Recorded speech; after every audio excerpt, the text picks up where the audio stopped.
So our last video and third video of tenses, we have already completed present and past tenses, and now we are going to discuss about future tenses. Tense সম্বন্ধে তো আমরা জানি যে এটি একটি ভার্বের রূপ যা সময়কে নির্দেশ করে, রাইট? টেন্স এমন একটা জিনিস যা কাজকে সময়ের সাথে একটি সুন্দর মেলবন্ধন ঘটিয়ে আমাদের সেটিকে উপস্থাপনা করার একটি উপায় করে দেয়। So let's discuss about future tense today. Likewise, two other tenses, present and past. This tense also have four kinds of subtenses. Future tense means something yet to happen, yet to occur. অর্থাৎ যেটা ঘটার সম্ভাবনা রয়েছে বা ঘটে সম্পূর্ণ হয়ে যাবে ভবিষ্যতে, এরকম বোঝাতে আমরা ফিউচার টেন্সের ব্যবহার করব। First one is future indefinite tense, অর্থাৎ ভবিষ্যতে কোনো কাজ হবে, অর্থাৎ বিশেষত আমরা টুমোরো বা the next month, next week এরকম ওয়ার্ড পেয়ে থাকবো।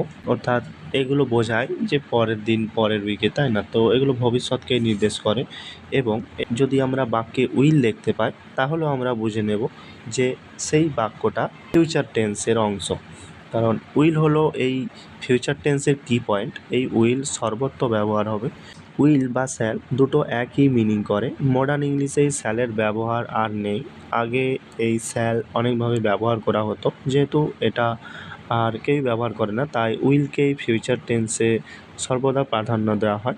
এবার এর স্ট্রাকচার হিসেবে আমরা পাই সাবজেক্ট, উইল এবং ভার্বের ফার্স্ট ফর্ম। এক্সাম্পল এরকম বলতে পারি, I will visit Delhi tomorrow, বা we will meet tomorrow, or we will meet next day.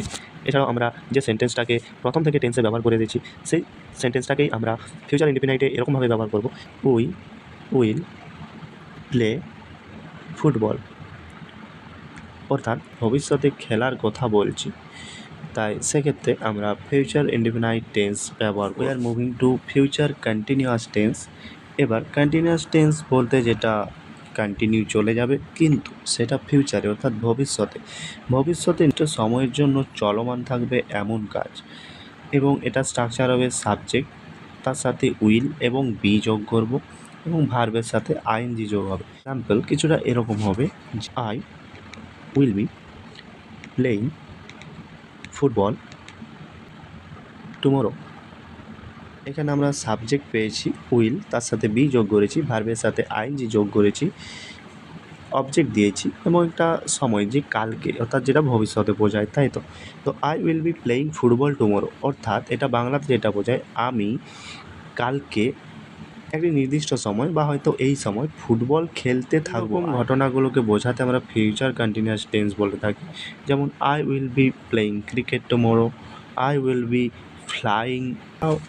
We can take as many examples as we want, like you will be writing, তুমি লিখতে থাকবে, you will be watching TV, তুমি এই সময় হয়তো TV দেখতে থাকবে, অর্থাৎ সেটা ভবিষ্যতে তখন সেই কাজটা চলবে। That is how we use future continuous tense. Hour next tense is future perfect tense.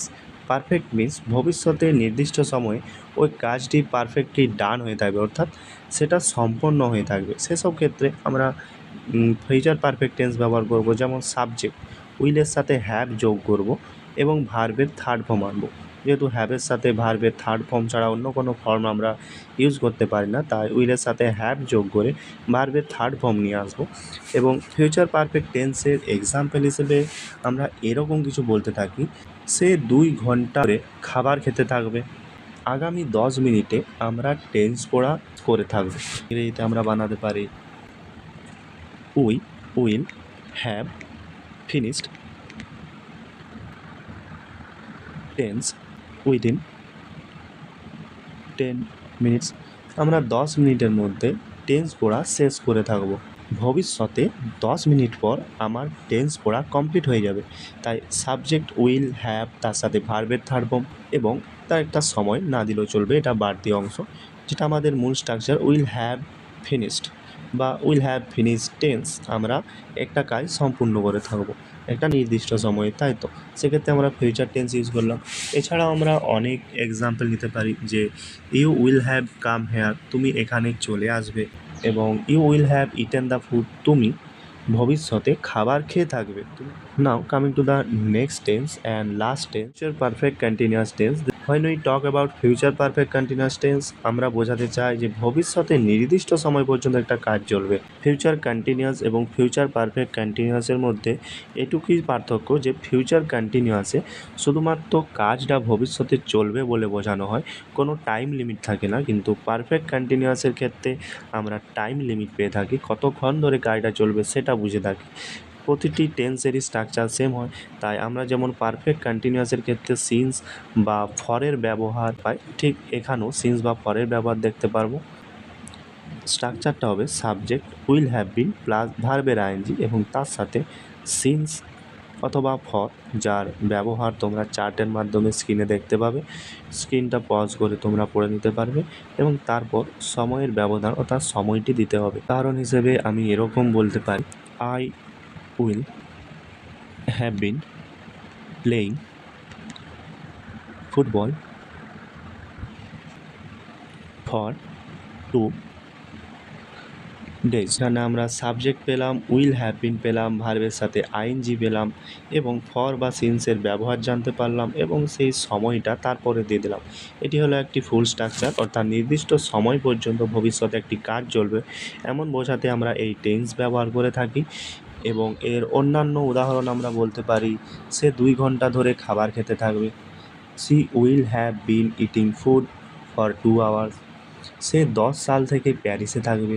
আমরা যত সেন্টেন্স চাই আমরা বানাতে পারবো, শুধুমাত্র আমাদের স্ট্রাকচারটি খেয়াল রাখতে হবে। এর জন্য তোমরা নোটবুকে প্রতিটি 12টি টেন্সের স্ট্রাকচার এবং তার সাথে সেম এক্সাম্পল, যেমনভাবে আমি প্রতিটি ভিডিওতে একটি এক্সাম্পলকে প্রতিটি টেন্সে ইউজ করা দেখালাম, সেরকমভাবে একটি নোটবুকের পাতায় 12টি টেন্সেস এবং তার এক্সাম্পল নিচে লিখে রাখবে, যাতে সহজে প্রতিটা টেন্স এক্সাম্পল সহ মনে রাখতে সুবিধা হয়। So that's what in this video we have completed tenses successfully, and now I will bring another video about how to practice tense alone in home or with someone. So be with me, support me, and also like, comment and tell me if there is anything that I need to improve. Thanks for watching.